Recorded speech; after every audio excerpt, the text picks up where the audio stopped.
বন্ধুরা, আবারও অনেক দিন পর আপনাদের সামনে নতুন একটি প্রতিবেদন নিয়ে উপস্থিত হলাম।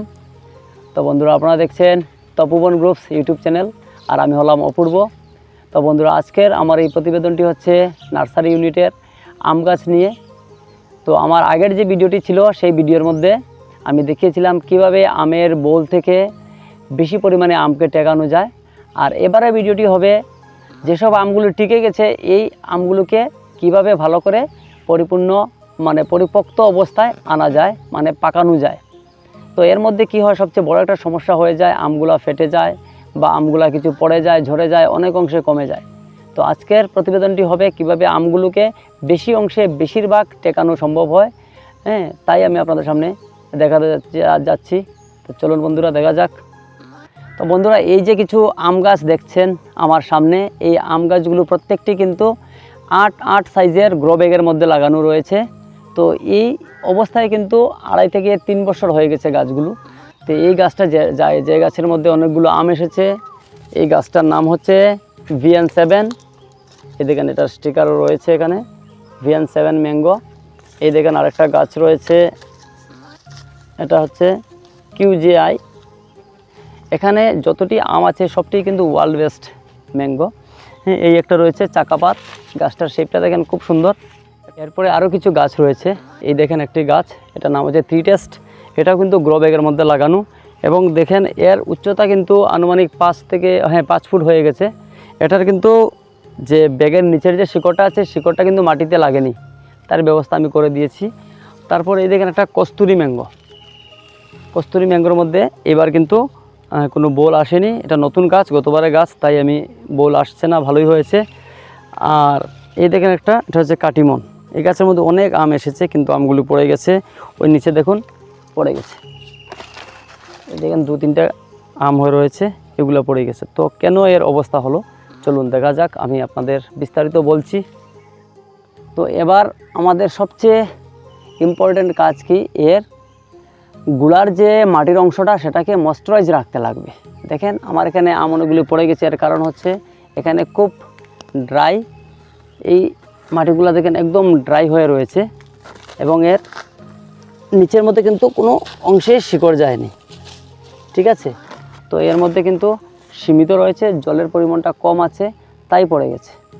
তো আপনাদের কি করতে লাগবে, সবসময় খেয়াল রাখতে লাগবে জলটা যাতে পর্যাপ্ত পরিমাণে থাকে, মাটিটা একটু ভিজা থাকে, 1 নম্বর। 2 নম্বর কী করতে হবে, ওষুধপত্র কী দেবেন, যত ওষুধপত্র কম দেওয়া যায় তবেই ভালো। কিন্তু এর মানে কি আপনারা হাত গুটিয়ে বসে থাকবেন, তা নয়, কিন্তু কিছু একটা কাজ করতেই লাগবে, না হলে আমটা বেশি পরিমাণে টেকবে না। তো আমি কিছু টিপস দেখাবো, এগুলাকে অনুসরণ করবেন। চলো। তো আম গাছের গোড়ার মধ্যে যে মাটির তসটা বজায় রাখবেন, তার জন্য সহজ একটি উপায় আপনারা করে নিতে পারবেন। জল তো দেবেনই, জলটা ধরে রাখার জন্য কিছু আগাছা বা খড়, ধানের খড়কে এইভাবে রেখে দেবেন, বা যে কোনো এই পাতাকে একদম এরকম করে রেখে দেবেন। এই জায়গার মধ্যে যখনই জল থাকবেন তখন গোড়াটা কিন্তু ভেজা থাকবেন। আর কিছু ওষুধ মধ্যে স্প্রে করবেন। তো টেকানোর জন্য সবচেয়ে ভালো 2-3টি ওষুধ আছে, চলুন এটি আমি দেখাচ্ছি। এই একটি ওষুধ রয়েছে হামলা 550 এটাকে প্রতি লিটারে 1 থেকে 2 ml করে দিয়ে দিতে পারেন। তবে আমি বলবো এটাকে মৃদু স্প্রে করবেন, 1 ml দিলেই চলবে। এটা কেন দেবেন, দেখবেন কচি যেগুলো পাতা আসে, এই পাতাগুলোকেও পোকা নিয়ে চলে যায়। তো এটা 7 থেকে 8 দিনের মাথায় একবার স্প্রে করলে চলবে।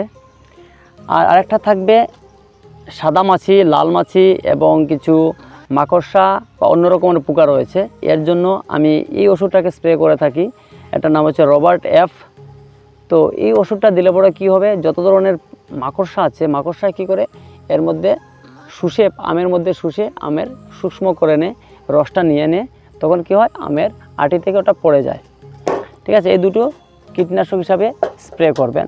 আর একটি ওষুধ রয়েছে, এটার নাম হচ্ছে মিরাকলার। এটা কিন্তু আপনি 1.5 থেকে 2 ml প্রতি লিটারে দিয়ে সপ্তাহে 1 দিন স্প্রে করবেন। এটা স্প্রে করলে কি হবে, আমটাকে যে খুব পুষ্ট রাখবে এবং ওকে শক্তি সমর্থ করে রাখবে, এবং ওর এখান থেকে ছুটার জন্য যে প্রতিষেধক আছে ওটা নিজের মধ্যে তৈরি করে নেবে। এই ওষুধের এই পাওয়ারটা রয়েছে।